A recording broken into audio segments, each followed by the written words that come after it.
புல்புல் அந்த காட்டுல சின்ன வயசுல இருந்து தனியாதான் வாழ்ந்து வந்துச்சு. அதுக்கு ஒரு கண்ணுல மட்டும்தான் பார்வை தெரியும், இன்னொரு கண்ணுல பார்வை தெரியாது. சின்ன வயசுல ஏற்பட்ட ஒரு விபத்துல புல்புலுக்கு ஒரு கண்ணுல பார்வை போயிடுச்சு. இதனால புல்புலுக்கு உணவு தேட பறந்து போறது ரொம்பவும் சிரமமா இருந்தது. சில சமயங்கள்ல எதிரில இருக்கிற மரங்களை பார்க்காம அந்த மரத்துல மோதி கீழே விழுந்துரும். ஒரு நாள் புல்புல் இப்படி கீழே விழுந்து கிடக்கிறத பார்த்து சோனா குருவி அது கிட்டக்க போச்சு. புல்புல் அக்கா, உங்களை பார்க்க எனக்கு ரொம்ப பாவமா இருக்கு. நீங்க இனிமே உணவு தேடி எங்கேயும் அலைய வேண்டாம். நீங்க பேசாம என்னோட கூட்டுக்கு வந்து என் குழந்தைங்கள பாத்துக்கோங்க. உங்களுக்கு தேவையான உணவை நான் எடுத்துட்டு வரேன். சோனா குருவி இப்படி சொன்னதும் புல்புல் ரொம்பவும் சந்தோஷமா எழுந்திரிச்சு உட்கார்ந்தது. சோனா, உனக்கு ரொம்பவும் நல்ல மனசு. இந்த காட்டுல எல்லாருமே கீழே விழுந்து கிடக்கிறத வேடிக்கை தான் பார்ப்பாங்க. ஆனா நீ மட்டும்தான் என் மேல அக்கறையோட பேசுற.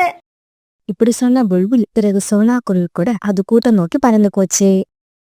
பிறகு மறுநாள்ல இருந்து சோனா குருவி உணவு தேட போகும்போது புல்புல் சோனா குருவியோட குழந்தைகள் 2 பேரையும் பத்திரமா பாத்துக்குச்சு. சில சமயங்கள்ல இற தேடி பெரிய பெரிய கழுகுகள் பறந்து வரும். அந்த கழுகுகளை பார்த்த உடனே புல்புல் குழந்தைங்களை எச்சரிக்கை பண்ணும். குழந்தைங்களா, என்னோட பக்கத்துல வந்து உட்காருங்க. வானத்துல ஒரு பெரிய கழுகு பறந்து வருது. இப்படி சொல்லி குழந்தைங்களை தான் பக்கத்துல கூப்பிட்டு தன்னோட ரக்கையால அவங்க 2 பேரையும் அணைச்சு பாதுகாக்கும். பிறகு சாயங்காலம் தன்னோட கூட்டுக்கு திரும்பி வந்த சோனா குருவி புல்புலுக்கும் சேர்த்து உணவு எடுத்துட்டு வரும். இப்படி உங்களோட வாழ்க்கை ரொம்பவும் சந்தோஷமா போய்கிட்டு இருந்தது. இந்த சமயத்துல ஒரு பூனை ஒண்ணு ரொம்ப நாளா இந்த புல்புலை கண்காணிச்சுக்கிட்டு இருந்தது. மியாவ், இந்த புல்புலை எப்படியாவது ஏமாத்தி நம்ம குகைக்கு அழைச்சிட்டு போய் நமக்கு உணவாக்கிக்கணும். மியாவ். ஒரு நாள் குழந்தைங்களுக்கு பாதுகாப்பா புல்புல் சோனா குருவியோட கூட்டுல உட்கார்ந்துருக்கும் போது அந்த கருப்பு பூனை அங்க வந்துச்சு. மியாவ், புல்புல், நான் உன்னை ஒரு நாள் என் குகைக்கு அழைச்சிக்கிட்டு போய் விருந்து வைக்க ஆசைப்படுறேன். நீ என் கூட என் குகைக்கு வரியா? மியாவ். இங்க பாரு பூனையே, மரியாதையா இங்க இருந்து போயிடு.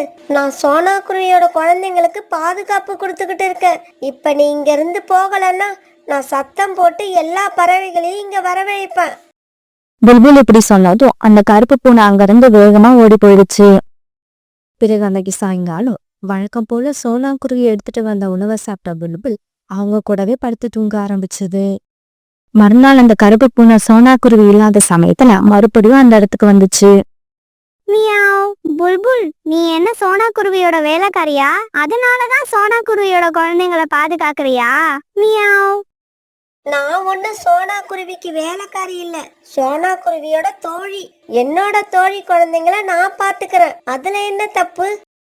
இத கேட்டுட்டு அந்த கருப்பு பூனை வாய் விட்டு சிரிச்சது. மியாவ். இல்ல இல்ல, நீ அந்த குருவியோட வேலைக்காரி தான். அதனாலதான் அந்த குருவி இனிப்பான பழங்களை அது சாப்பிட்டுட்டு உனக்கு வெறும் காஞ்சி போன தானியங்களை எடுத்துட்டு வருது. மியாவ். அந்த கருப்பு பூனை சொன்னது உண்மைன்னு நம்பின புல்புலுக்கு இப்ப லேசா கோபம் வந்துருச்சு. பூனையே, நீ சொல்றது உண்மையா? அந்த சோனா குருவி அப்படியா செய்யுது? மியாவ். ஆமாம் புல்புல், நான் நிறைய தடவை பார்த்திருக்கேன். இனிப்பான பழங்களை அங்க இருக்க வேப்ப மரத்து மேல வச்சு வேகமா சாப்பிடும். அப்புறம் சாயங்கால நேரத்துல காஞ்சி போன தானியங்களை எடுத்துக்கிட்டு எதுவுமே தெரியாத மாதிரி இந்த இடத்துக்கு வரும்.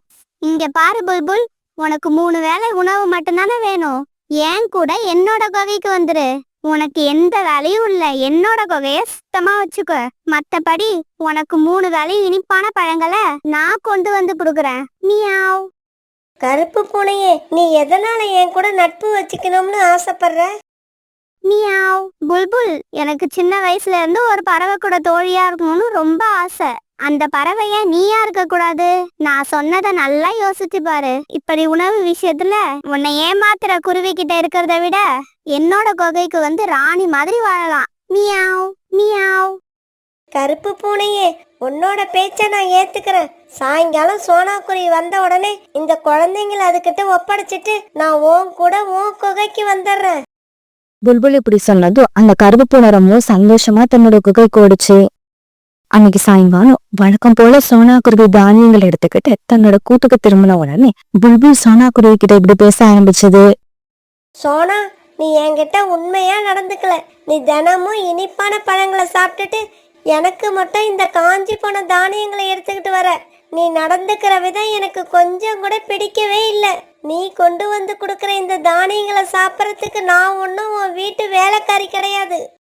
புல்புல் அக்கா, நான் பழத்தை சாப்பிட்டு உங்களுக்கு தானியங்களை கொண்டு வரேன்னு யாரு உங்ககிட்ட சொன்னது? அக்கா, நான் உங்க மேல ரொம்ப அன்பு வச்சிருக்கேன். நான் என்ன சாப்பிடுறேனோ அதான் உங்களுக்கு கொடுக்குறேன். இங்க பாரு சோனா, உன்னோட பேச்சை நம்பி ஏமாற நான் தயாரா இல்ல. இந்தா உன்னோட குழந்தைங்களை உன்கிட்ட ஒப்படைச்சிட்டேன். நான் கிளம்புறேன். இப்படி சொன்ன புல்புல் பிறகு அங்கிருந்து கருப்பு பூனையோட குகையை நோக்கி பறந்து போச்சு. கொஞ்ச தூரத்துல புல்புலை எதிர்பார்த்து உட்கார்ந்திருந்த கருப்பு பூனை புல்புலை கூப்பிட்டுக்கிட்டு ரொம்பவும் சந்தோஷமா தன்னுடைய குகைக்கு போக ஆரம்பிச்சது.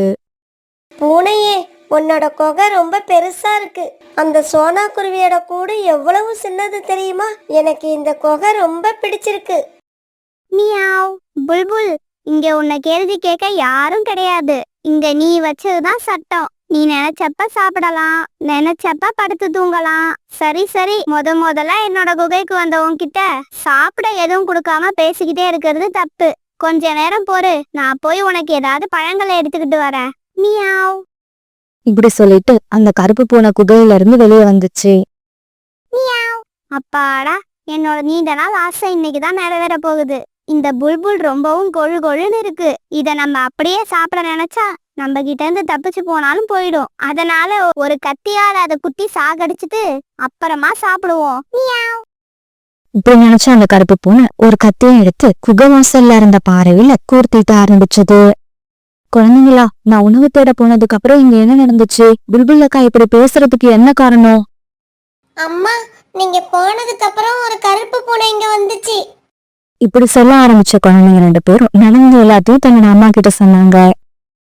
குழந்தைங்களா, நீங்க சொல்றத பார்த்தா அந்த கருப்பு பூனையால நம்ம புல்புல் அக்காவுக்கு ஏதோ ஆபத்து வரப்போகுதுன்னு நினைக்கிறேன். நான் இப்பவே போனாதான் அவங்கள காப்பாத்தலாம். இப்படி சொன்ன குருவி உடனே அந்த கருப்பு பூனை வசிக்கிற குருவியை நோக்கி பறந்து போச்சு. இந்த சமயத்துல அந்த கருப்பு பூனை கத்திய கூர்மையாக்கிக்கிட்டு குகைக்குள்ள போயிடுச்சு.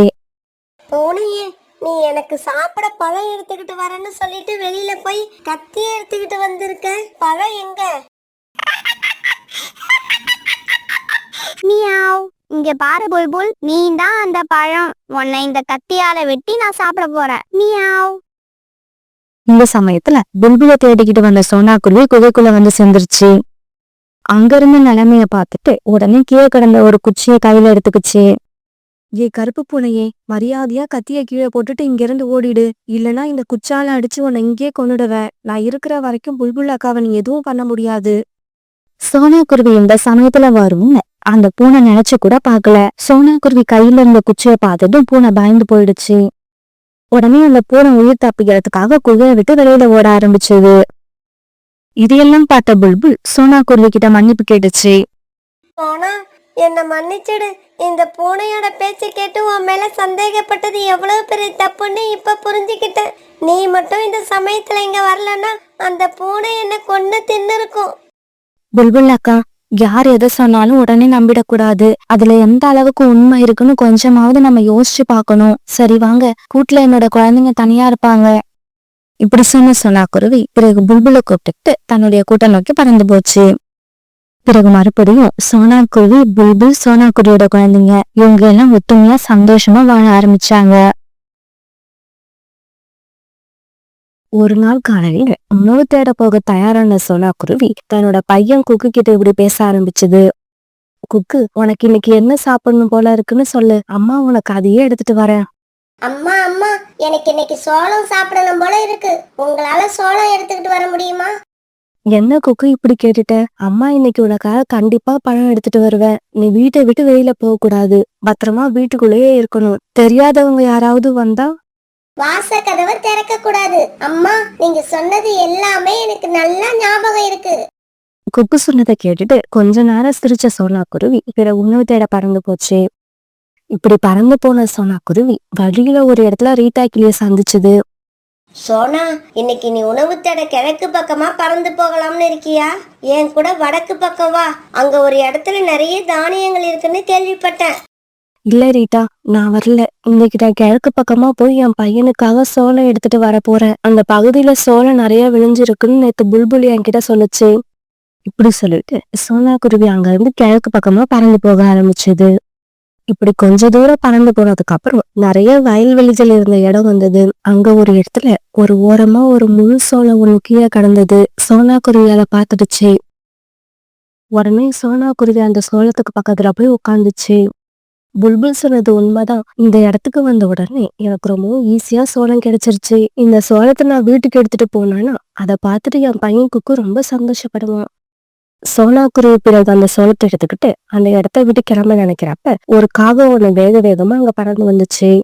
இங்க பாரு குருவி, இந்த சோளம் என்னோடது. இந்த சோளத்தை அந்த வயல்ல இருந்து பறிச்சுக்கிட்டு வந்து நேத்து நான் தான் இந்த இடத்துல வச்சுட்டு போனேன். காகம் அண்ணா, இந்த சோளம் உங்களோடதுன்னா நான் கண்டிப்பா அதுக்கு ஆசைப்பட மாட்டேன். இந்த சோளத்தை நீங்க எடுத்துட்டு போங்க. எனக்கு தேவையான சோளத்தை நான் வேற எங்கேயாவது போய் எடுத்துக்கிறேன். இப்படி சொல்லிட்டு சோனா குருவி அந்த இடத்த விட்டு பறந்து போயிடுச்சு. இப்படி பறந்து போன சோனா குருவி இப்ப பக்கத்து காட்டுக்கு வந்து சேர்ந்துருச்சு. இருந்தாலும் அந்த இடம் ரொம்பவும் காஞ்சு போயிருந்தது. அங்க பசுமையான வயல்களே இல்ல. நான் இந்த இடத்துல நிறைய சோளங்கள் இருக்கும்னு எதிர்பார்த்து வந்தேன். ஆனா இங்க நான் நினைச்ச மாதிரியே இல்ல. இப்படி நினைச்ச சோனா குருவி பிறகு மறுபடியும் தன்னோட காட்டை நோக்கி பறக்க ஆரம்பிச்சது. இப்படி பறந்து போறப்ப வழியில ஒரு இடத்துல 2-3 சோளங்கள் ஒரே இடத்துல கிடக்கிறத பார்த்துட்டு அங்க போச்சு.